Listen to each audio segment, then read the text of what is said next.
आज हम एनसीईआरटी की किताब भारत और समकालीन विश्व 2 के अध्याय मुद्रण संस्कृति और आधुनिक दुनिया के आधार पर यह समझने की कोशिश करेंगे कि छपाई का ये सफ़र ये शुरू कहाँ से हुआ और इसने हमारी सोच, हमारे समाज और दुनिया को कैसे बदला। एक बहुत ही दिलचस्प सफर है ये। तो चलिए शुरू करते हैं ये देखना कि कैसे एक तकनीक ने एक टेक्नोलॉजी ने ज्ञान के साथ हमारे रिश्ते को हमेशा के लिए बदल दिया। सबसे पहले कहाँ चलना होगा? लगता है पूर्व की ओर। बिल्कुल, सबसे पहले पूर्वी एशिया, वहीं पर सबसे पुरानी छपाई की तकनीक विकसित हुई थी। चीन, जापान, कोरिया। हाँ, चीन, जापान और कोरिया। वहाँ हाथ से छपरी होती थी, मतलब वुड ब्लॉक प्रिंटिंग। अच्छा, वुड ब्लॉक। जी, चीन में तो AD 594 से ही इसका जिक्र है। लकड़ी के ब्लॉक होते थे, उन पर स्याही लगाकर फिर कागज रगड़कर छपाई।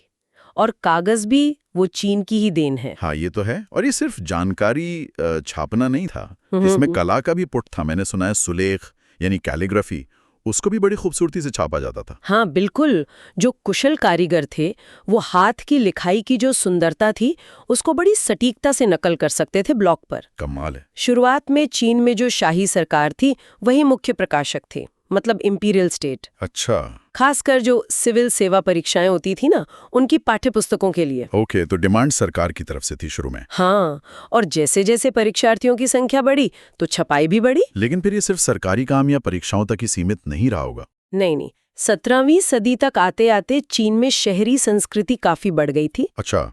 तो जो व्यापारी थे वो अपने रोजमर्रा के काम के लिए, व्यापार की जानकारी के लिए प्रिंट का इस्तेमाल करने लगे। प्रैक्टिकल यूज आ गया। हाँ, और एक और खास बात हुई, पढ़ना सिर्फ जरूरत नहीं रहा, वो शौक बन गया, एक तरह से मनोरंजन का साधन। अच्छा। जैसे लोग कथा कहानियां, कविताएं, आत्मकथाएं, रोमांटिक नाटक ये सब पढ़ने लगे। यहाँ तक कि जो अमीर घरों की महिलाएं थी वो भी पढ़ने लगीं, और कुछ ने तो अपनी कविताएं और नाटक छपवाए भी। ये तो बड़ा बदलाव है, मतलब पढ़ने का दायरा काफी बढ़ गया। जी। और फिर पश्चिमी तकनीक भी आई चीन में। जी, वो आई 19वीं सदी के अंत में, जब पश्चिमी ताकतें वहां अपने अड्डे, अपने आउटपोस्ट बना रही थी। तो पश्चिमी प्रिंटिंग तकनीक और मैकेनिकल प्रेस चीन पहुंचे। शंघाई एक नया केंद्र बन गया प्रिंट संस्कृति का। और फिर हाथ की छपाई धीरे धीरे कम हुई होगी। हाँ, धीरे धीरे हाथ की छपाई से मशीनी छपाई की ओर बदलाव हुआ। और जापान में क्या स्थिति थी? वहां ये तकनीक कैसे पहुंची? जापान में ये चीन से ही गई। बौद्ध प्रचारक ले गए थे, करीब AD 768-770 के आसपास। अच्छा। और सबसे पुरानी जो जापानी किताब मानी जाती है वो है डायमंड सूत्र, AD 868 में छपी थी। डायमंड सूत्र, इसमें क्या खास था? इसमें टेक्स्ट के साथ साथ लकड़ी पर उकेरी हुई तस्वीरें भी थीं। 6 पन्ने थे। अच्छा, टेक्स्ट और इमेज दोनों। हाँ, और जापान में छपाई सिर्फ किताबों तक ही नहीं रही, कपड़ों पर, ताश के पत्तों पर, यहाँ तक कि कागजी मुद्रा पर भी तस्वीरें छापी जाती थीं। वाह। मध्यकालीन जापान में कवियों और लेखकों की किताबें काफी छपती थीं और वो सस्ती भी थीं, आसानी से मिल जाती थीं। तो जापान में तस्वीरों की छपाई का चलन ज्यादा रहा। क्या इसका कोई खास असर हुआ जापानी संस्कृति पे? हाँ बिल्कुल, 18वीं सदी के अंत में एदो, जो आज का टोक्यो है, वहाँ शहरी जीवन को दिखाने वाले चित्रों के संग्रह छपे। अच्छा, किस तरह के चित्रों? उनमें कलाकार थे, वेश्याएं थीं, टी हाउस की महफिलें थीं, मतलब एक सुरुचिपूर्ण शहरी संस्कृति दिखती थी। और लाइब्रेरियों और दुकानों में हर तरह की हाथ से छपी सामग्री मिलती थी, महिलाओं पर, संगीत वाद्य यंत्रों पर, चाय समारोह, शिष्टाचार, खाना पकाना, बहुत कुछ। ये दिखाता है कि प्रिंट कैसे समाज का आईना बन रहा था। सही कहा। तो एशिया में तकनीक काफी विकसित हो चुकी थी। अब सवाल यह है कि ये यूरोप कैसे पहुंची? लगता है सिल्क रूट का ही रास्ता होगा। बिल्कुल, सिल्क रूट से सदियों तक रेशम और मसाले तो जाते ही थे यूरोप। हाँ। 11वीं सदी में इसी रास्ते से चीनी कागज भी यूरोप पहुंचा। कागज आने से क्या हुआ कि हाथ से लिखी पांडुलिपियां यानी मैन्युस्क्रिप्ट्स बनाना आसान हो गया, जो स्क्राइब्स लिखते थे। हाँ, सुलेखक। लेकिन फिर एक बड़ा मोड़ आया 1295 में। मार्को पोलो चीन में कई साल बिताकर इटली लौटे। मार्को पोलो, हाँ। और वो अपने साथ वुड ब्लॉक प्रिंटिंग का ज्ञान लेकर आए। अच्छा, तो मार्को पोलो ये तकनीक लेकर इटली पहुंचे और फिर इटली से ये चिंगारी पूरे यूरोप में फैली। हाँ, ऐसा ही हुआ। इटली में वुड ब्लॉक से किताबें बनने लगीं और फिर ये तकनीक यूरोप के दूसरे हिस्सों में भी फैल गई। लेकिन यहाँ एक दिलचस्प बात है। जो अमीर तबका था या जो मठ थे, वो अब भी हाथ से लिखी महंगी पांडुलिपियों को ही पसंद करते थे। अच्छा, क्यों? वो खासकर वेलम पर लिखी जाती थी, जो जानवरों की खाल से बनता था, बहुत महंगा होता था। उन्हें ये छपी हुई किताबें सस्ती और थोड़ी फूहड़ लगती थीं। ये तो बड़ी अजीब बात है। क्या ये सिर्फ तकनीक का विरोध था या उन्हें इस बात का डर था कि अब ज्ञान उनके कंट्रोल से बाहर जा रहा है? ये बहुत अहम नुक्ता उठाया आपने। शायद दोनों बातें थीं। एक तो कुलीन वर्ग अपनी विशिष्टता, अपनी एलीट पहचान बनाए रखना चाहता था, लेकिन दूसरी तरफ जो विश्वविद्यालयों के शहर थे, वहाँ छात्र और व्यापारी वो सस्ती छपी हुई प्रतियां खूब खरीद रहे थे। किताबों की मांग मतलब तेजी से बढ़ रही थी। तो मांग बढ़ी तो उत्पादन बढ़ाने के तरीके भी सोचे गए होंगे। सप्लाई कैसे बढ़ी फिर? हाँ, सोचे गए। जो पुस्तक विक्रेता थे, बुक सेलर्स, वो बढ़ती मांग को पूरा करने के लिए दूसरे देशों में किताबें एक्सपोर्ट करने लगे। जगह जगह पुस्तक मेले लगने लगे। अच्छा, बुक फेयर्स। जी, यहाँ तक के हाथ से पांडुलिपि बनाने के लिए भी ज्यादा सुलेखक, ज्यादा स्क्राइब्स रखे जाने लगे। कभी कभी एक बुक सेलर के पास 50 से ज्यादा स्क्राइब्स काम करते थे। 50? लेकिन हाथ से लिखना तो फिर भी बहुत धीमा रहा होगा और महंगा भी। हाँ, बिल्कुल। हाथ से लिखना एक महंगा, बहुत मेहनत वाला और समय लेने वाला काम था। पांडुलिपियां नाजुक भी होती थीं, उन्हें संभालना मुश्किल था। हाँ। तो वुडब्लॉक प्रिंटिंग धीरे धीरे ज्यादा लोकप्रिय होती जा रही थी, खासकर ताश के पत्ते छापने में, कपड़ों पर डिजाइन छापने में या छोटी धार्मिक तस्वीरों के लिए। पर इसकी भी एक सीमा थी। यानी एक ऐसी तकनीक की जरूरत महसूस हो रही थी जो सच में बड़े पैमाने पर तेजी से और सस्ते में छपाई कर सके, और यही गुटेनबर्ग का नाम आता है। एकदम सही। 15वीं सदी की शुरुआत तक आते आते ये जरूरत बहुत शिद्दत से महसूस की जा रही थी, और इसका समाधान निकाला जर्मनी के स्ट्रासबर्ग में योहान गुटेनबर्ग में। उन्होंने 1430 के दशक में दुनिया का पहला ज्ञात प्रिंटिंग प्रेस विकसित किया। गुटेनबर्ग, हाँ, ये नाम तो सुना है। इनकी कहानी क्या थी? मतलब इन्होंने ये कमाल किया कैसे? गुटेनबर्ग एक व्यापारी के बेटे थे, एक बड़ी खेतीबाड़ी वाली जमीन पर पले बड़े थे। अच्छा। तो उन्होंने बचपन से वाइन और जैतून निकालने वाले प्रेस देखे थे। ओके, वो प्रेस वाली टेक्नोलॉजी देखी थी। हाँ, बाद में उन्होंने पत्थर चमकाने की कला सीखी, फिर एक कुशल सुनार बने और शीशे के छोटे छोटे सांचे बनाने में भी महारत हासिल की। अच्छा, कई हुनर थे इनमें। बिल्कुल। और उन्होंने इन्हीं सब अनुभवों को इसी ज्ञान को मिला दिया। जो जैतून का प्रेस था, उससे प्रिंटिंग प्रेस का मॉडल लिया, और जो सुनारी और सांचे बनाने की कला थी, उसका इस्तेमाल किया वर्णमाला के अक्षरों के लिए धातु के टाइप ढालने में। वाह, मतलब मौजूदा तकनीकों का एक बिल्कुल नया और शानदार कॉम्बिनेशन बना दिया। एग्जैक्टली। और इन्होंने पहली बड़ी छपाई कौन सी किताब छापी? 1448 तक उन्होंने अपनी प्रणाली को, अपने सिस्टम को परफेक्ट कर लिया था, और पहली किताब जो उन्होंने छापी वो थी बाइबल। बाइबल? हाँ। कितनी प्रतियां छापी? करीब 180 प्रतियां, और इन्हें बनाने में 3 साल लगे। 3 साल? हाँ। हर 180 प्रतियों के लिए? उस जमाने के हिसाब से तो बहुत तेज करा होगा। हाँ, उस समय के मानकों के हिसाब से ये बहुत तेज उत्पादन था। तो क्या गुटेनबर्ग के प्रेस आने के बाद हाथ से किताबों की सजावट वगैरह एकदम बंद हो गई? नहीं, तुरंत ऐसा नहीं हुआ। असल में शुरुआत में जो किताबें छपती थीं, वो दिखने में और लेआउट में हाथ से लिखी पांडुलिपियों जैसी ही होती थीं। अच्छा। हाँ, जो धातु के अक्षर थे, वो भी हाथ से लिखे सजावटी स्टाइल की नकल करते थे। अरे वाह। और किनारों पर जो बॉर्डर होते थे, उन्हें हाथ से पत्तियों और दूसरे पैटर्न से सजाया जाता था। चित्र भी हाथ से बनाए जाते थे। मतलब प्रिंटेड किताब होने के बाद भी हाथ का काम होता था उस पे? हाँ, खासकर जो अमीर खरीदारों के लिए किताबें छपती थी, उनमें तो सजावट के लिए छपे हुए पन्ने पर खाली जगह छोड़ी जाती थी। खाली जगह क्यों? ताकि हर खरीदार अपनी पसंद का डिजाइन चुन सके और ये तय कर सके कि कौन सा पेंटिंग स्कूल या कौन सा कलाकार उसमें हाथ से चित्र बनाएगा। कमाल है। मतलब प्रिंटेड किताब को भी पर्सनलाइज किया जा सकता था। ये तो बहुत ही दिलचस्प है। फिर तो ये प्रेस बहुत तेजी से फैले होंगे यूरोप में। हाँ, बिल्कुल, तूफान की रफ्तार से फैले। 1450 से 1550 के बीच, मतलब सिर्फ 100 सालों में यूरोप के ज्यादातर देशों में प्रिंटिंग प्रेस लग गए थे। 100 साल में ही? जी, जर्मनी के जो प्रिंटर थे वो दूसरे देशों में गए काम की तलाश में और नए प्रेस शुरू करने में मदद भी की। अच्छा, टेक्नोलॉजी ट्रांसफर हुआ। हाँ, और जैसे जैसे प्रेसों की संख्या बढ़ी, किताबों का उत्पादन एकदम से बढ़ गया। कितना, कोई अंदाजा है? हाँ, अंदाजा ये है कि 15वीं सदी के दूसरे हिस्से में यूरोप के बाजारों में करीब 2 करोड़ छपी हुई किताबें आ गई। 2 करोड़? और 16वीं सदी तक ये संख्या बढ़कर लगभग 20 करोड़ प्रतियों तक पहुंच गई। वाह, 2 करोड़ से 20 करोड़, 100 साल में 10 गुना। इसे ही शायद प्रिंट क्रांति यानी प्रिंट रेवोल्यूशन कहते हैं। बिल्कुल, यही थी प्रिंट क्रांति। ये सिर्फ एक तकनीकी बदलाव नहीं था, ये तो समाज को बदलने वाली बात थी। एकदम सही कहा। ये सिर्फ किताबें बनाने का एक नया तरीका नहीं था, इसने लोगों की जिंदगी बदल दी, सोचने और ज्ञान से उनका रिश्ता बदल दिया, और जो संस्थाएं थीं, जो अथॉरिटीज थीं, उनके साथ उनके समीकरण बदल दिए। इसने लोकप्रिय धारणाओं को प्रभावित किया और चीजों को देखने के, सोचने के नए तरीके खोले। तो इसका असर क्या हुआ? मतलब सबसे पहला और सबसे बड़ा असर तो शायद यही हुआ होगा कि पढ़ने वाले लोग बढ़ गए होंगे, किताबें ज्यादा लोगों तक पहुंची। हाँ, ये सबसे सीधा और बड़ा बदलाव था। छपाई ने किताबों की लागत कम कर दी। हर किताब को बनाने में लगने वाला समय और मेहनत कम हो गई, और एक साथ कई प्रतियां ज्यादा आसानी से बनाई जा सकती थी। किताबें बाजार में मतलब भर गईं और लगातार बढ़ते हुए पाठक वर्ग तक पहुंचने लगी। यानी पढ़ने की एक नई संस्कृति बनी, एक नया पढ़ने वाला जनसमूह उभरा। बिल्कुल। पहले क्या था, पढ़ना सिर्फ अभिजात वर्ग मतलब एलीट क्लास तक ही सीमित था। हाँ। आम लोग ज्यादातर मौखिक संस्कृति की दुनिया में रहते थे।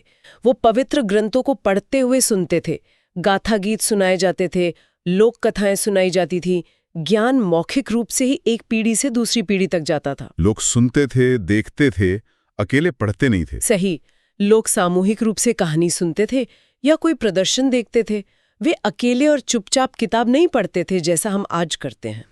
प्रिंट युग से पहले किताबें न केवल महंगी थीं, बल्कि उन्हें पर्याप्त संख्या में बनाना भी संभव नहीं था। अब किताबें लोगों के ज्यादा व्यापक वर्गों तक पहुंच सकती थी। तो अगर पहले एक सुनने वाला जनसमूह था, जिसे हम हियरिंग पब्लिक कह सकते हैं, हाँ। तो अब एक पढ़ने वाला जनसमूह, एक रीडिंग पब्लिक अस्तित्व में आया। लेकिन यहाँ एक मुश्किल रही होगी। उस वक्त तो ज्यादातर लोग पढ़ना लिखना जानते नहीं थे। यूरोप में साक्षरता दर तो बहुत कम थी। फिर ये पढ़ने वाला जनसमूह बना कैसे? हाँ, ये बहुत सही सवाल है। बिल्कुल, यूरोप के ज्यादातर देशों में 20वीं सदी तक भी साक्षरता दर बहुत कम थी। तो फिर प्रकाशकों ने क्या किया? आम लोगों को कैसे जोड़ा? इसके लिए उन्होंने बड़ी होशियारी दिखाई। उन्हें ये समझना था कि छपे हुए काम की पहुंच ज्यादा से ज्यादा लोगों तक हो।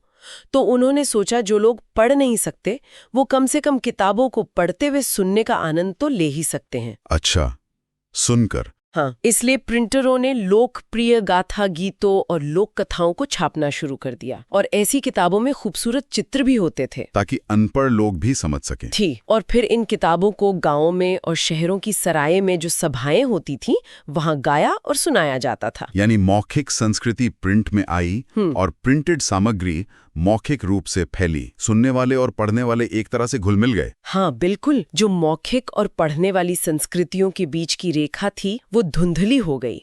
लेकिन प्रिंट के साथ विचारों के व्यापक प्रसार की संभावना भी बनी। अब बहस और चर्चा की एक नई दुनिया शुरू हुई। हाँ, ये जरूर हुआ होगा। यहाँ तक कि जो लोग स्थापित अधिकारियों से मतलब एस्टैब्लिश्ड अथॉरिटी से असहमत थे, वे भी अब अपने विचारों को छापकर फैला सकते थे। इसका मतलब है कि इसको लेकर कुछ डर भी पैदा हुआ होगा। जब नए विद्रोही विचार फैलने लगते हैं तो पुरानी व्यवस्था को चुनौती मिलती है। हाँ बिल्कुल, सभी ने छपी हुई किताब का स्वागत नहीं किया, और जिन्होंने किया भी, उन्हें भी इसके बारे में कुछ डर, कुछ आशंकाएं थीं।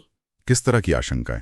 कई लोगों को ये डर था कि अगर छपे हुए शब्द तक पहुंच इतनी आसान हो गई और किताबें इतनी ज्यादा फैल गईं, तो लोगों के दिमाग पर इसका क्या असर पड़ेगा। ये डर था कि अगर इस पर कोई नियंत्रण नहीं रहा कि क्या छापा जा रहा है और क्या पढ़ा जा रहा है, तो विद्रोही और अधार्मिक विचार फैल सकते हैं। अच्छा। और अगर ऐसा हुआ तो जो मूल्यवान साहित्य है, उसका अधिकार, उसकी अथॉरिटी नष्ट हो जाएगी। ये चिंता कौन जता रहा था? धार्मिक अधिकारियों ने, सम्राटों ने, और साथ ही कई लेखकों और कलाकारों ने भी ये चिंता व्यक्त की, और यही चिंता नए छपे साहित्य की व्यापक आलोचना का आधार बनी। इसका कोई खास उदाहरण है? जैसे धर्म के क्षेत्र में इसका क्या असर हुआ? मार्टिन लूथर का नाम अक्सर प्रिंटिंग के साथ लिया जाता है। एक सुधारक मार्टिन लूथर ने रोमन कैथोलिक चर्च की कई प्रथाओं और रीति रिवाजों की आलोचना करते हुए अपनी 95 थीसिस लिखी। हाँ, 95 थीसिस। इसकी एक छपी हुई प्रति विटनबर्ग के एक चर्च के दरवाजे पर पोस्ट कर दी गई। ये चर्च को उनके विचारों पर बहस करने की एक खुली चुनौती थी। अच्छा। पब्लिक में। जी।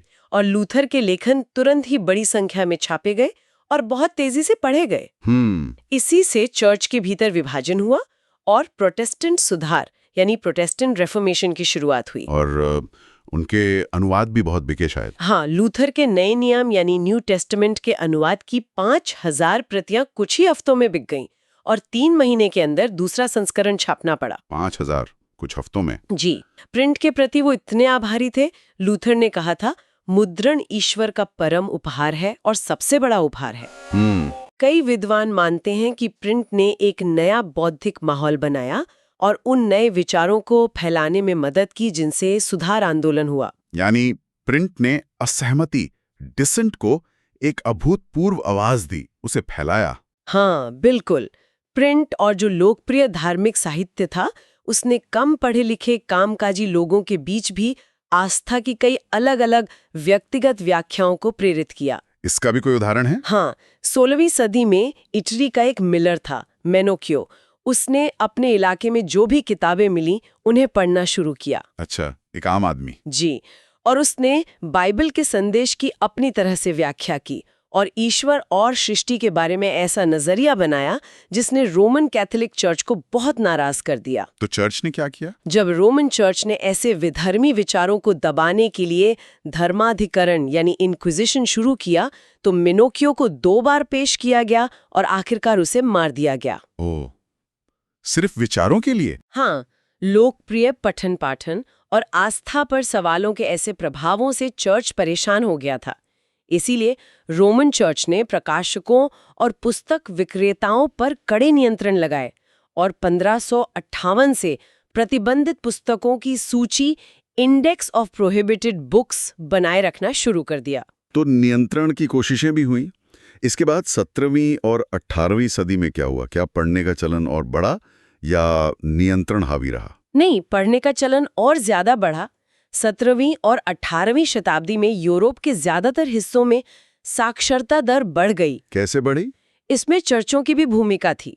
अलग-अलग संप्रदायों की चर्चों ने गांवों में स्कूल खोले, जिससे किसानों और कारीगरों तक साक्षरता पहुंची। अच्छा। 18वीं सदी के अंत तक यूरोप के कुछ हिस्सों में साक्षरता दर 60 से 80% तक पहुंच गई थी। 60 से 80%? ये वो बहुत ज्यादा है। हाँ, और जैसे जैसे साक्षरता और स्कूल फैले, लोगों में पढ़ने का एक जुनून सा छा गया। इसे रीडिंग मेनिया भी कहा गया है। लोग पढ़ने के लिए किताबें चाहते थे और प्रिंटर बढ़ती हुई संख्या में किताबें छापते थे। तो फिर नए तरह का साहित्य भी आया होगा इस नए पाठक वर्ग के लिए? बिल्कुल, नए दर्शकों को ध्यान में रखते हुए लोकप्रिय साहित्य के नए-नए रूप प्रिंट में आए। जैसे? पुस्तक विक्रेताओं ने फेरी वालों को काम पर रखा, जो गांव में घूम-घूम कर छोटी-छोटी किताबें बेचते थे। अच्छा, पेडलर्स? हाँ, पंचांग या रीति रिवाजों के कैलेंडर होते थे, साथ में गाथा गीत और लोक कथाएं। लेकिन मनोरंजन के लिए पढ़ने की और भी सामग्री आम पाठकों तक पहुंचने लगी। किस तरह की? जैसे इंग्लैंड में पेनी चैप बुक्स थीं। इन्हें चैपमैन नाम के छोटे फेरी वाले ले जाते थे और 1 पेनी में बेचते थे ताकि गरीब लोग भी उन्हें खरीद सकें। 1 पेनी की किताब? जी। फ्रांस में बिब्लियोथेक ब्लू थीं। ये खराब क्वालिटी के कागज पर छपी कम कीमत वाली छोटी किताबें थीं और सस्ते नीले कवर में बंधी होती थीं। ब्लू कवर की वजह से नाम पड़ा? हाँ। फिर 4 से 6 पन्नों पर छपे छोटे-छोटे रोमांस थे और इतिहास के बारे में कहानियों वाली थोड़ी बड़ी इतिहास की किताबें भी थीं। मतलब किताबें अलग-अलग साइज की थीं, अलग-अलग उद्देश्यों और रुचियों को पूरा करती थीं। और अखबार, पत्रिकाएं वगैरह कब आए? पत्रिका प्रेस यानी पीरियोडिकल प्रेस वो 18वीं सदी के शुरुआत से विकसित हुआ। उसमें समसामयिक मामलों की जानकारी के साथ-साथ मनोरंजन का भी मेल होता था। अच्छा। अखबार और पत्रिकाएं युद्ध और व्यापार के बारे में जानकारी देती थीं। साथ ही दूसरी जगहों पर क्या हो रहा है उसकी खबरें भी ले जाती थीं। और विज्ञान और दर्शन जैसे गंभीर विषय, क्या उनके विचार भी आम लोगों तक पहुंचे इस दौर में? हाँ, ये भी एक बड़ा बदलाव था। वैज्ञानिकों और दार्शनिकों के विचार अब आम लोगों के लिए ज्यादा सुलभ हो गए। कैसे? पुराने और मध्ययुगीन वैज्ञानिक ग्रंथ संकलित किए गए और प्रकाशित हुए। नक्शे और वैज्ञानिक चित्र भी बड़े पैमाने पर छापे गए। जब आइजैक न्यूटन जैसे वैज्ञानिकों ने अपनी खोजों को प्रकाशित करना शुरू किया तो वे विज्ञान में रुचि रखने वाले एक बहुत बड़े पाठक वर्ग को प्रभावित कर सके। और दार्शनिक? हाँ, थॉमस पेन, वॉल्टेयर और जॉन जैक रूसो जैसे विचारकों के लेखन भी व्यापक रूप से छापे और पढ़े गए। इस तरह विज्ञान, तर्क और तर्कसंगतता के बारे में उनके विचार लोकप्रिय साहित्य में भी आ गए। यहाँ से एक और बड़ा कनेक्शन दिखता है प्रबोधन यानी एनलाइटनमेंट और क्रांति का। हाँ। वो एक मशहूर उदाहरण है ना, कांप उठो इसलिए दुनिया के तानाशाह हो। हाँ, लुई सेबेस्टियन मर्सिये का। 18वीं शताब्दी के मध्य तक ये एक आम धारणा बन गई थी कि किताबें प्रगति और प्रबोधन फैलाने का एक जरिया हैं। मतलब किताबें दुनिया बदल सकती हैं? हाँ, कई लोगों का यही मानना था कि किताबें दुनिया बदल सकती हैं, समाज को निरंकुशता और अत्याचार से मुक्त कर सकती हैं और एक ऐसे समय की शुरुआत कर सकती हैं जब तर्क और बुद्धि का शासन होगा। मर्सिये, जो खुद एक उपन्यासकार थे, उन्होंने घोषणा की, प्रिंटिंग प्रेस प्रगति का सबसे शक्तिशाली इंजन है और जनमत वो शक्ति है जो निरंकुशता को बहा ले जाएगी। वाह, बड़ा विश्वास था प्रिंट की शक्ति पर। बिल्कुल। मर्सिये के कई उपन्यासों में जो नायक होते हैं वो किताबें पढ़ने से बदल जाते हैं। वे किताबें पढ़ते हैं, किताबों की दुनिया में खो जाते हैं और इस प्रक्रिया में प्रबुद्ध यानी एनलाइटेंड हो जाते हैं। अच्छा। इसी विश्वास के साथ प्रबोधन लाने और निरंकुशता के आधार को नष्ट करने में प्रिंट की शक्ति के प्रति आश्वस्त होकर मर्सिये ने घोषणा की थी, कांप उठो इसलिए दुनिया के तानाशाहों, आभासी लेखक के सामने कांप उठो। और फ्रांसीसी क्रांति, क्या प्रिंट संस्कृति ने उसमें भी कोई भूमिका निभाई? इतिहासकार क्या मानते हैं इस बारे में? हाँ, कई इतिहासकारों ने ये तर्क दिया है कि प्रिंट संस्कृति ने वो परिस्थितियां बनाई जिनके भीतर फ्रांसीसी क्रांति हुई। इसके लिए आमतौर पर 3 तरह के तर्क दिए जाते हैं। अच्छा, पहला तर्क क्या है? पहला ये कि प्रिंट ने प्रबोधन विचारकों, एनलाइटनमेंट थिंकर्स जैसे वॉल्टेयर, रूसो, इनके विचारों को लोकप्रिय बनाया। सामूहिक रूप से देखें तो उनके लेखन ने परंपरा, अंधविश्वास और निरंकुशता पर एक आलोचनात्मक टिप्पणी पेश की। उन्होंने रिवाज के बजाय तर्क के शासन के लिए तर्क दिया और मांगी कि हर चीज को तर्क और तर्क संगतता के पैमाने पर परखा जाए। मतलब सवाल उठाना सिखाया। हाँ, उन्होंने चर्च के पवित्र अधिकार और राज्य की निरंकुश शक्ति पर हमला किया। इस तरह परंपरा पर आधारित जो सामाजिक व्यवस्था थी उसकी वैधता को कमजोर कर दिया। वॉल्टेयर और रूसो के लेखन व्यापक रूप से पढ़े गए और जो लोग इन किताबों को पढ़ते थे उन्होंने दुनिया को नई आंखों से देखा। ऐसी आंखें जो सवाल कर रही थीं, आलोचनात्मक थीं और तर्क संगत थीं। ये हुआ पहला तर्क। और दूसरा ये कि प्रिंट ने संवाद और बहस की एक नई संस्कृति बनाई। अच्छा, पब्लिक डिबेट। जी, सभी मूल्यों, मानदंडों और संस्थानों का पुनर्मूल्यांकन किया गया और एक ऐसे जनसमूह द्वारा उन पर चर्चा की गई जो तर्क की शक्ति से अवगत हो गया था और जिसने मौजूदा विचारों और विश्वासों पर सवाल उठाने की जरूरत को पहचान लिया था। इसी सार्वजनिक संस्कृति के भीतर सामाजिक क्रांति के नए विचार अस्तित्व में आए। और तीसरा तर्क, वो शायद सीधे राजशाही के खिलाफ भावनाओं से जुड़ा है। हाँ, तीसरा तर्क यही है। 1780 के दशक तक ऐसे साहित्य की बाढ़ आ गई थी जो राजशाही का मजाक उड़ाता था और उनकी नैतिकता की आलोचना करता था। अच्छा, सटायर और क्रिटिसिज्म। जी, इस प्रक्रिया में उसने मौजूदा सामाजिक व्यवस्था पर सवाल उठाए। कार्टून और व्यंग्यचित्र आमतौर पर ये दिखाते थे कि राजशाही तो सिर्फ कामुक सुखों में डूबी हुई है, जबकि आम लोग भारी कठिनाइयों का सामना कर रहे हैं। यह साहित्य गुप्त रूप से, मतलब अंडरग्राउंड तरीके से प्रसारित हुआ और इसने राजशाही के खिलाफ शत्रुतापूर्ण भावनाओं को बढ़ाने में योगदान दिया। तो ये 3 मुख्य तर्क हैं कि प्रिंट ने क्रांति के लिए माहौल बनाया। लेकिन क्या हम ये कह सकते हैं कि प्रिंट ने सीधे क्रांति ला दी? क्या इसका असर इतना सीधा था? यहाँ थोड़ा संभल कर सोचने की जरूरत है। मतलब हमें थोड़ा संतुलित दृष्टिकोण रखना चाहिए। इसमें कोई शक नहीं है कि प्रिंट विचारों को फैलाने में मदद करता है। हाँ, वो तो है। लेकिन हमें ये याद रखना चाहिए कि लोगों ने सिर्फ एक ही तरह का साहित्य नहीं पढ़ा। अगर उन्होंने वॉल्टेयर और रूसो के विचार पढ़े तो वे राजशाही और चर्च के प्रचार के संपर्क में भी आए। सही बात है, प्रोपेगेंडा भी छपता था। बिल्कुल, और लोग जो कुछ भी पढ़ते या देखते थे उससे सीधे सीधे प्रभावित नहीं होते थे। उन्होंने कुछ विचारों को स्वीकार किया और दूसरों को अस्वीकार कर दिया। उन्होंने चीजों की अपनी तरह से व्याख्या की। तो प्रिंट ने सीधे उनके दिमाग को आकार नहीं दिया, ऐसा कहना शायद ठीक नहीं होगा, लेकिन उसने अलग तरह से सोचने की संभावना जरूर खोली, एक नया रास्ता दिखाया। ये एक अहम बात है, संभावना पैदा की। तो हमने देखा कि कैसे चीन में लकड़ी के टुकड़ों से शुरू हुई छपाई की ये यात्रा गुटेनबर्ग के प्रेस से होते हुए यूरोप पहुंची और फिर पूरी दुनिया में फैल गई। जी। इसने न सिर्फ किताबों को सस्ता और सुलभ बनाया, बल्कि ज्ञान, धर्म, राजनीति और सामाजिक बहस पर भी कितना गहरा असर डाला। इसने लोगों को सवाल करने और अलग तरह से सोचने का एक नया जरिया दिया, एक ताकत दी। बिल्कुल। प्रिंट क्रांति ने जानकारी तक पहुंच को एक तरह से लोकतांत्रिक बनाया, डेमोक्रेटाइज किया, भले ही इसमें अपनी चुनौतियां और डर शामिल थे, जैसा हमने देखा। हाँ, नियंत्रण की कोशिशें भी हुई। जी। इसने मौखिक संस्कृति को लिखित शब्द से जोड़ा और विचारों के प्रसार को वो अभूतपूर्व गति दी जो पहले कभी नहीं देखी गई थी। ये सोचना वाकई दिलचस्प है कि कैसे एक तकनीक, एक टेक्नोलॉजी पूरी दुनिया को, समाज को, हमारी सोच को बदल सकती है। आज जब हम खुद सूचना के एक नए डिजिटल विस्फोट के दौर में जी रहे हैं। बिल्कुल। शायद प्रिंट का ये इतिहास हमें कुछ सोचने को देता है कि जानकारी तक पहुंच समाज को कैसे आकार देती है और आगे क्या हो सकता है। इसके बारे में सोचिएगा जरूर। समझते हैं कि ये जो छपे हुए शब्द थे, इन्होंने दुनिया को कैसे बदला, खासकर 19वीं सदी के यूरोप और भारत के संदर्भ में। हमारा मकसद है इन स्रोतों से खास जानकारी निकालना और समझना कि ये जो छपाई क्रांति थी, इसका असली मतलब क्या था। यूरोप से शुरू करते हैं। स्रोत बताता है कि 19वीं सदी में वहां पढ़ने वालों की संख्या में जबरदस्त उछाल आया। ये नए पाठक कौन थे? क्या ये समाज के हर तबके से आ रहे थे? हाँ, देखिए, मुख्य तौर पर 3 समूह उभरकर सामने आए: बच्चे, महिलाएं और मजदूर। अगर बच्चों की बात करें तो देर 19वीं सदी में जब वो प्राइमरी एजुकेशन कंपलसरी हुई ना, हाँ, अनिवार्य शिक्षा। हाँ, तो बच्चे अचानक एक बहुत बड़ा रीडर ग्रुप बन गए। स्कूल की किताबों की छपाई तो जैसे एक बड़ा बिजनेस ही बन गया। और एक दिलचस्प बात यह है कि फ्रांस में 1857 में बाकायदा बच्चों के लिए एक अलग प्रेस ही शुरू हुआ। वो नई कहानियों के साथ पुरानी लोक कथाएं भी छापते थे। अच्छा, मतलब प्रिंट सिर्फ नई चीजें नहीं ला रहा था, बल्कि पुरानी कहानियों को भी सहेज रहा था, या शायद बदल भी रहा था, जैसे वो जर्मनी वाले ग्रिम बंधुओं ने किया था शायद। बिल्कुल सही पकड़ा आपने। ग्रिम बंधुओं ने सालों लगाकर किसानों से कहानियां जमा की, लेकिन 1812 में जब छापा तो काफी एडिट किया।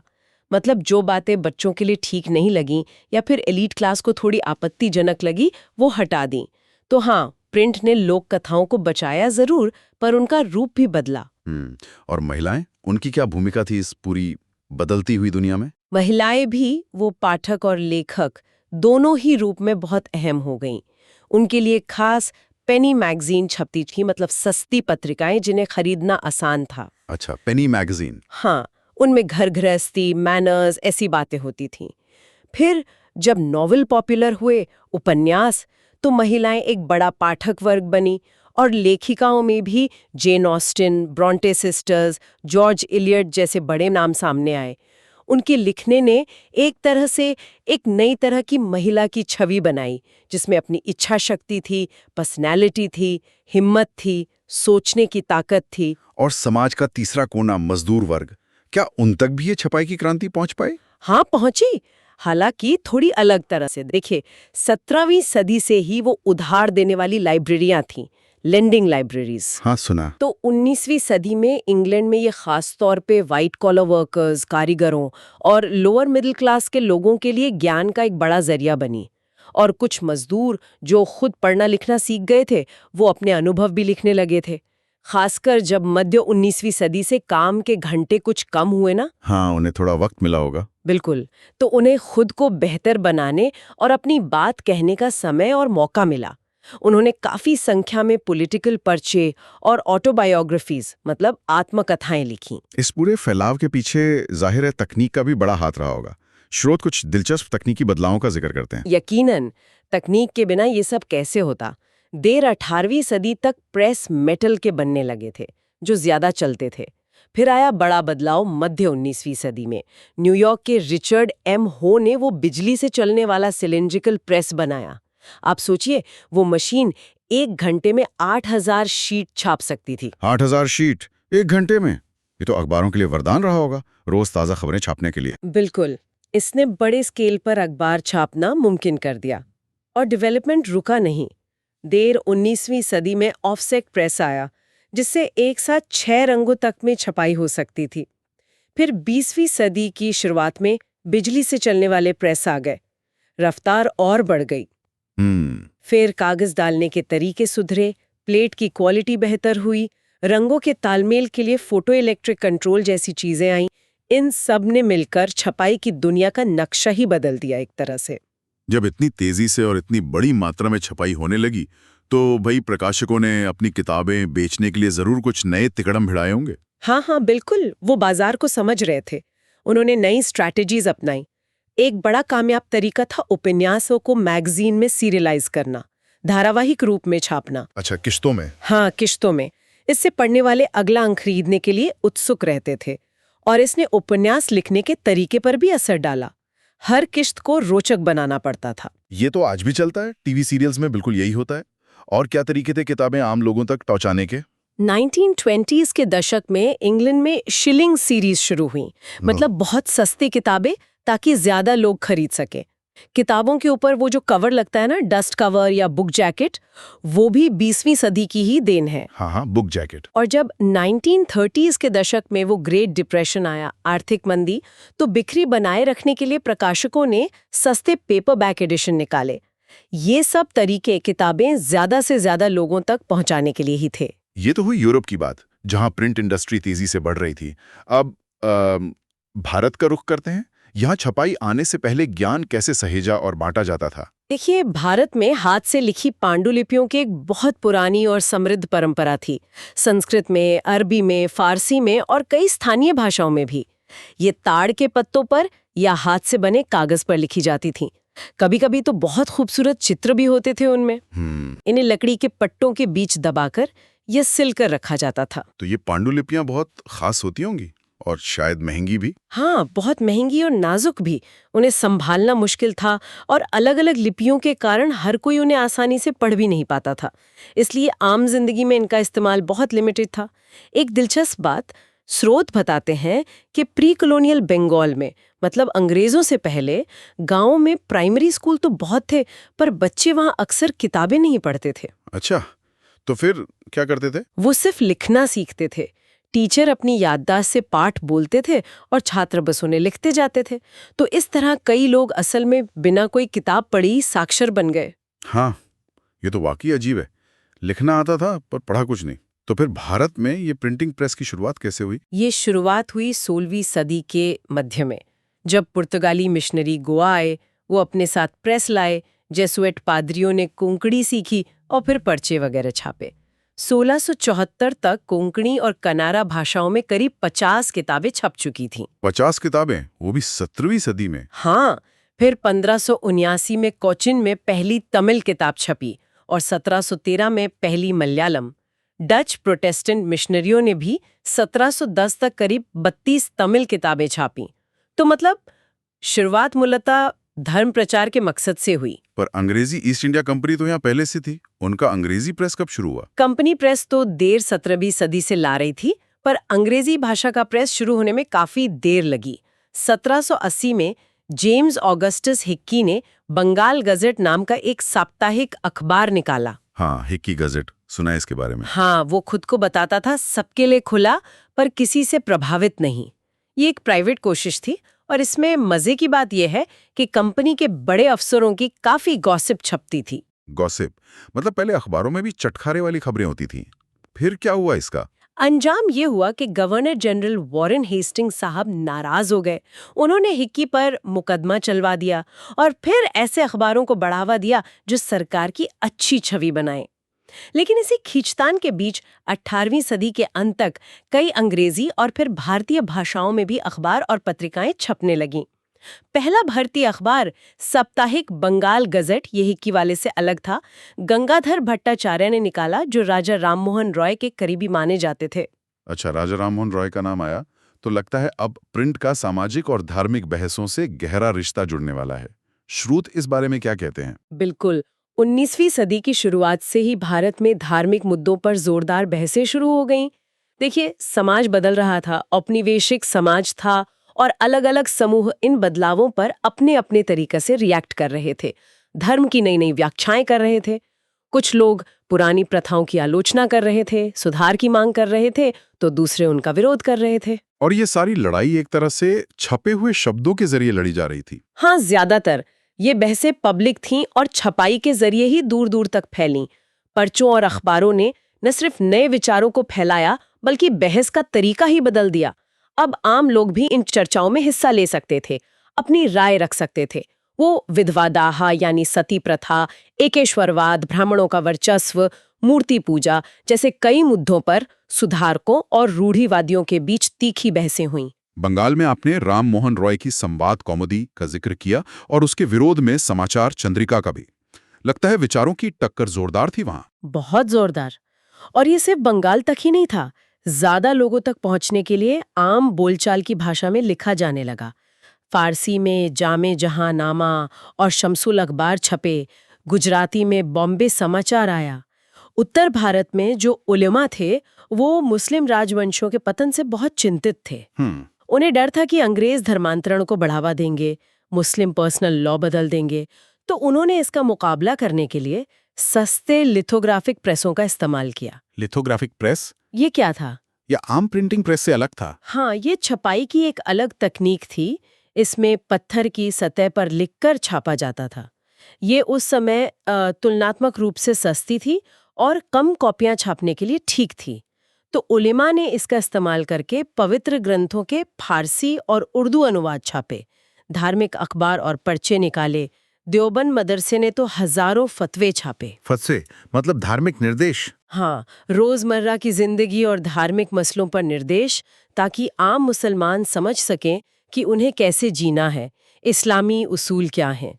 उर्दू प्रिंट ने अलग अलग मुस्लिम संप्रदायों को अपनी बात रखने और आपस में बहस करने का एक मंच भी दिया। और हिंदुओं में धार्मिक ग्रंथों ना क्या हुआ? क्या प्रिंट ने उन्हें भी प्रभावित किया? हिंदुओं में भी प्रिंट ने धार्मिक ग्रंथों को खासकर स्थानीय भाषाओं में आम लोगों तक पहुंचाया। तुलसीदास की रामचरितमानस, जो 16वीं सदी का ग्रंथ है, उसका पहला छपा हुआ एडिशन 1810 में कलकत्ता से आया।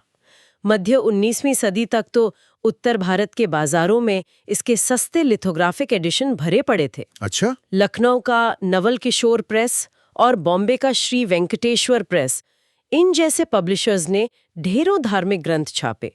अब लोग इन्हें आसानी से कहीं भी पढ़ सकते थे, या जो पढ़ नहीं सकते थे उन्हें कोई पढ़कर सुना सकता था। इससे धर्म पर चर्चा और बहसें और बढ़ीं, समुदायों के अंदर भी और उनके बीच भी। तो प्रिंट सिर्फ विचारों का टकराव ही नहीं बढ़ा रहा था, बल्कि शायद लोगों को किसी न किसी तरह जोड़ भी रहा था। निश्चित रूप से अखबारों के जरिए एक जगह की खबर दूसरी जगह पहुंचती थी। इससे लोगों में एक पैन इंडियन, मतलब एक अखिल भारतीय पहचान का एहसास धीरे धीरे पनपने लगा। ये सिर्फ बहसें नहीं थीं, ये जुड़ाव का एक नया जरिया भी था। क्या प्रिंट ने सिर्फ क्या पढ़ा जाता है इसे बदला, या कैसे लिखा जाता है इसे भी बदला? मतलब क्या नए तरह का साहित्य सामने आया? बिल्कुल। जब पढ़ने वाले बढ़े तो उनकी भूख भी बढ़ी। वे ऐसी कहानियां पढ़ना चाहते थे जिनमें उनके अपने जीवन, उनके अनुभव, उनकी भावनाएं झलकें। उपन्यास, जो यूरोप में पनपा था, वो इस जरूरत को पूरा करता था। और जल्द ही भारत में इसके अपने खास रूप और स्टाइल विकसित हुए। इसने पाठकों के लिए अनुभवों की एक नई दुनिया खोल दी। और उपन्यासों के अलावा? उपन्यासों के साथ साथ गीत आए, छोटी कहानियां आईं, सामाजिक राजनीतिक मामलों पर निबंध लिखे जाने लगे। इन सब ने अलग अलग तरीकों से इंसानी जिंदगी और भावनाओं पर और उनको बनाने वाले सामाजिक राजनीतिक नियमों पर एक नए ढंग से सोचने पर जोर दिया। और तस्वीरों का क्या? विजुअल्स, क्या छपाई ने देखने के तरीके को बदला? हाँ, ये भी एक बड़ा बदलाव था। 19वीं सदी के अंत तक एक नई दृश्य संस्कृति, एक विजुअल कल्चर बन रही थी। जैसे जैसे प्रिंटिंग प्रेस बढ़े, तस्वीरों को आसानी से बड़ी संख्या में छापना मुमकिन हो गया। राजा रवि वर्मा जैसे पेंटर्स ने ऐसी तस्वीरें बनाई जो बड़े पैमाने पर छापी जा सकें। हाँ, उनके कैलेंडर बहुत मशहूर हुए थे। बिल्कुल। और लकड़ी पर खुदाई करने वाले गरीब कारीगर भी प्रेस के आसपास काम करने लगे। सस्ते प्रिंट और कैलेंडर इतने आम हो गए कि गरीब लोग भी उन्हें खरीदकर अपने घरों या दुकानों की दीवारों पर सजाने लगे। इन तस्वीरों ने आधुनिकता, परंपरा, धर्म, राजनीति, इन सब विषयों पर आम लोगों की सोच को गढ़ना शुरू कर दिया। और कार्टून, उनका क्या योगदान था इस सब में? 1870 के दशक से पत्रिकाओं और अखबारों में कार्टून भी छपने लगे। ये सामाजिक और राजनीतिक मुद्दों पर बड़े मजेदार या कभी-कभी तीखे कमेंट करते थे। कुछ कार्टून पढ़े लिखे भारतीयों का मजाक उड़ाते थे, जो पश्चिमी पहनावे और तौर तरीकों के पीछे भाग रहे थे। तो कुछ समाज में बदलाव को लेकर जो डर था उसे दिखाते थे। अंग्रेजों के बनाए कार्टून राष्ट्रवादियों का मजाक उड़ाते थे, तो राष्ट्रवादी कार्टून अंग्रेजी राज की आलोचना करते थे। ये भी विचारों की लड़ाई का एक मैदान बन गया था। अब जरा महिलाओं पर प्रिंट के असर को और करीब से देखते हैं। आपने बताया कि वो पाठक और लेखिका दोनों बनी, पर उनके जीवन में क्या खास बदलाव आए? महिलाओं के जीवन और उनकी भावनाओं के बारे में बहुत विस्तार से और कह सकते हैं कि गहराई से लिखा जाने लगा। इससे मध्यवर्गीय घरों में महिलाओं के पढ़ने का चलन काफी बढ़ा। जो थोड़े लिबरल सोच वाले पति और पिता थे, वो अपनी पत्नी और बेटियों को घर पर पढ़ाने लगे, या फिर जब स्कूल खुले तो उन्हें स्कूल भेजने लगे। कई पत्रिकाएं तो खास महिलाओं का लिखा छापने लगी और ये भी समझाती थीं कि उन्हें क्यों पढ़ना चाहिए। वो घर पर पढ़ने के लिए मटेरियल भी देती थी। लेकिन क्या समाज इसे आसानी से स्वीकार कर रहा था? विरोध भी तो हुआ होगा इसका। अरे बिल्कुल हुआ। जो रूढ़िवादी हिंदू थे, उनको लगता था कि पढ़ी लिखी लड़की विधवा हो जाएगी। मुसलमानों में ये डर था कि महिलाएं उर्दू की इश्किया नॉवेल पढ़कर बिगड़ जाएंगी। लेकिन कई महिलाओं ने इन पाबंदियों को नहीं माना, विद्रोह किया। जैसे उत्तर भारत की एक मुस्लिम लड़की की कहानी है, जिसने छिपकर उर्दू पढ़ना लिखना सीखा। अच्छा। हाँ, पूर्वी बंगाल की रससुंदरी देवी थीं, जो बहुत ही कंजर्वेटिव परिवार की बहू थीं। उन्होंने रसोई के काम के बीच छिप छिप के पढ़ना सीखा और बाद में आमा जीवन नाम से अपनी आत्मकथा लिखी, जो 1876 में छपी। ये बंगाली की पहली पूरी ऑटोबायोग्राफी मानी जाती है।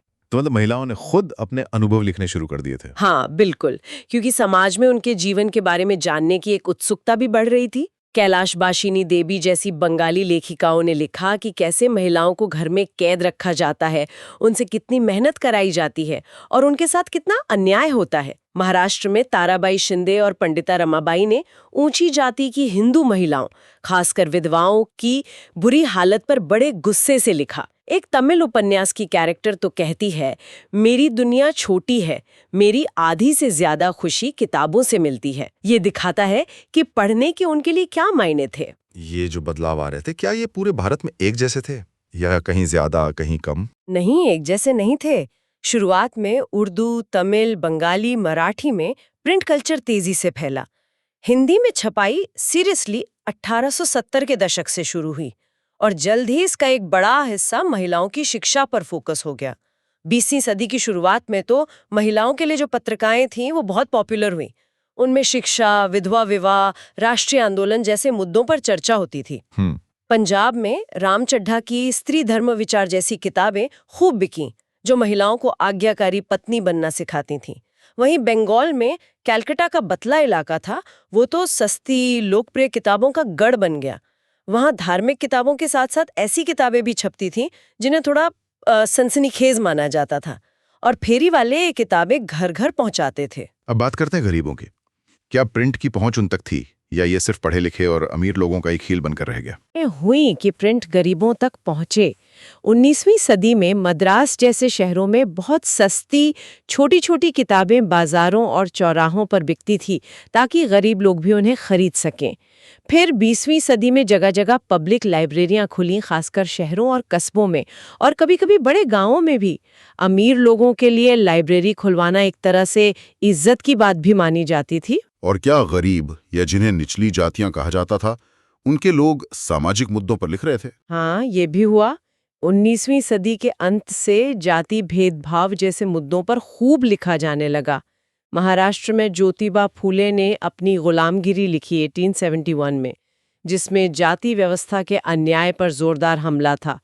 फिर 20वीं सदी में B.R. अम्बेडकर और पेरियार यानी E.V. रामास्वामी नायकर, उन्होंने जाति पर बहुत शक्तिशाली ढंग से लिखा और उनके लिखे को पूरे देश में पढ़ा गया।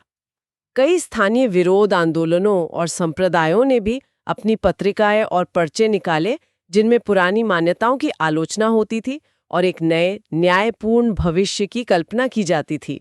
मजदूरों का क्या वे भी अपनी बात लिख पा रहे थे? उनके पास तो शायद समय और शिक्षा दोनों की कमी रही होगी। हाँ, ये बात सही है। मजदूरों पर काम का बोझ ज्यादा था और अक्सर शिक्षा की कमी भी थी। फिर भी कुछ उदाहरण मिलते हैं। कानपुर के एक मिल मजदूर थे काशी बाबा। उन्होंने 1938 में छोटे और बड़े का सवाल लिखकर जाति और वर्ग शोषण के रिश्ते को दिखाया। एक और कानपुर के मजदूर थे, सुदर्शन चक्र नाम से लिखते थे। उनकी कविताएं बाद में सच्ची कविताएं नाम से छपीं। बैंगलोर के सूती मिल मजदूरों ने तो बॉम्बे के मजदूरों से प्रेरणा लेकर खुद को शिक्षित करने के लिए लाइब्रेरियां तक खोलीं, जिन्हें समाज सुधारकों का भी थोड़ा सपोर्ट मिला। इतनी सारी बातें छप रही थीं, सुधार की, विरोध की, नई कहानियों की, जाति की, मजदूरों की। क्या सरकार, मतलब अंग्रेजी सरकार, ये सब चुपचाप देख रही थी? क्या इसे कंट्रोल करने की, रोकने की कोशिश नहीं हुई? बिल्कुल हुई। सेंसरशिप का भी अपना एक इतिहास है इसके साथ जुड़ा हुआ। शुरू में 1798 से पहले ईस्ट इंडिया कंपनी ज्यादा चिंतित नहीं थी, बल्कि मजे की बात यह है, उसके शुरुआती जो नियंत्रण के उपाय थे वो भारत में रह रहे उन अंग्रेजों के खिलाफ थे जो कंपनी के राज की आलोचना करते थे। अच्छा, अपनों पर ही? क्यों? कंपनी को डर था कि इंग्लैंड में बैठे उसके जो दुश्मन हैं वो इन आलोचनाओं का फायदा उठाकर भारत में उसके व्यापार के एकाधिकार पर हमला कर सकते हैं। लेकिन बाद में खासकर भारतीय भाषाओं के प्रेस को लेकर रवैया जरूर बदला होगा। हाँ बिल्कुल। 1820 के दशक तक कलकत्ता सुप्रीम कोर्ट ने प्रेस की आज़ादी पर कुछ लगाम लगाई। फिर 1835 में गवर्नर जनरल बेंटिंक ने थोड़ी ढील दी, थॉमस मैकाले ने नए नियम बनाए। लेकिन 1857 का जो विद्रोह हुआ ना, हाँ, गदर, उसके बाद माहौल पूरी तरह बदल गया। अंग्रेज अफसर गुस्से में थे और उन्होंने देसी यानी भारतीय भाषाओं के प्रेस पर नकेल कसने की जोरदार मांग की। जैसे जैसे ये अखबार ज्यादा राष्ट्रीयवादी होते गए, सरकार ने कड़े कानून बनाने पर सोचना शुरू कर दिया। और फिर आया वो वर्नाक्युलर प्रेस एक्ट। ये क्या था एग्जैक्टली? हाँ, 1878 में वर्नाक्युलर प्रेस एक्ट पास हुआ। वर्नाक्युलर यानी स्थानीय भाषा। ये कानून आयरलैंड के प्रेस कानूनों पर आधारित था और इसने सरकार को भारतीय भाषाओं के अखबारों में छपने वाली खबरों और एडिटोरियल्स को सेंसर करने के बहुत ज्यादा अधिकार दे दिए। अब सरकार इन अखबारों पर बाकायदा कड़ी नजर रखती थी। अगर कोई रिपोर्ट सिडिशियस यानी राजद्रोही मानी जाती, सरकार के खिलाफ भड़काने वाली, तो अखबार को पहले चेतावनी दी जाती। और अगर चेतावनी नहीं मानी तो फिर प्रेस को जब्त किया जा सकता था, प्रिंटिंग मशीनें छीनी जा सकती थीं। तो क्या इस सख्त कानून से राष्ट्रवादी आवाजें दब गईं, रुक गईं? बिल्कुल नहीं। इस दमन के बावजूद राष्ट्रवादी अखबारों की संख्या पूरे भारत में बढ़ती ही गई। वो अंग्रेजी राज की कमियों को उजागर करते रहे और आज़ादी के आंदोलन को हवा देते रहे। असल में हुआ ये कि दमन ने विरोध को और भड़काया। जैसे जब 1907 में पंजाब के क्रांतिकारियों को देश निकाला दिया गया, तो बाल गंगाधर तिलक ने अपने अखबार केसरी में उनके पक्ष में बड़े जोरदार तरीके से लिखा। हाँ, तिलक का केसरी तो बहुत मशहूर था। बिल्कुल। तो इस पर उन्हें 1908 में जेल हो गई और इसके खिलाफ पूरे भारत में जोरदार प्रदर्शन हुए। तो ये दमन और विरोध का एक सिलसिला सा बन गया जो चलता रहा। तो आज हमने देखा कि कैसे छपाई सिर्फ कागज पर स्याही नहीं थी, इसने जानकारी तक सबकी पहुंच बदली, नई बहसों को जन्म दिया, लोगों की पहचान को गढ़ा और साथ ही सत्ता के नियंत्रण का सामना भी किया, यूरोप में भी और भारत में भी। ये विचारों, ताकत और बदलाव की एक जबरदस्त कहानी है। बिल्कुल। छपाई ने ज्ञान को गतिशील बनाया, लोगों को अपनी बात कहने और एक दूसरे से जुड़ने के नए तरीके दिए, लेकिन साथ ही ये विचारों और सत्ता के बीच संघर्ष का एक मैदान भी बन गया। इसका असर वाकई बहुत गहरा था और कई परतों वाला था। और जाते जाते एक सवाल शायद हम सोचने के लिए छोड़ सकते हैं। इन स्रोतों ने बताया कि कैसे प्रिंट ने पुरानी लोक कथाओं या धार्मिक ग्रंथों को नए पाठकों के लिए बदलते हुए पेश किया, कभी एडिट करके, कभी ट्रांसलेट करके। तो क्या आज का जो हमारा माध्यम है डिजिटल युग में, चाहे वो सोशल मीडिया हो या कुछ और, क्या वो भी उसी तरह उन कहानियों और विचारों को नहीं बदल रहा है जो हमें विरासत में मिले हैं और जिन्हें हम आगे बढ़ाते हैं? सोचने वाली बातें हैं।